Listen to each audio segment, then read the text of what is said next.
gözümün nuru, güzel kızım.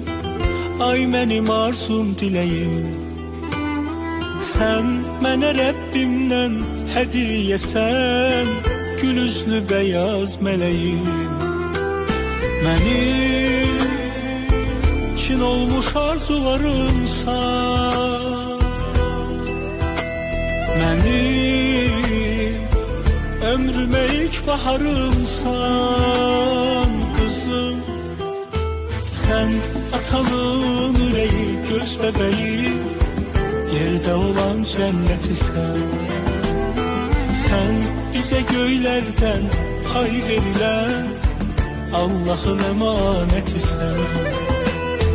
Sen atanın yüreği, göz bebeği, yerde olan cenneti sen. Kızım sen bize göylerden pay verilen Allah'ın emaneti sen.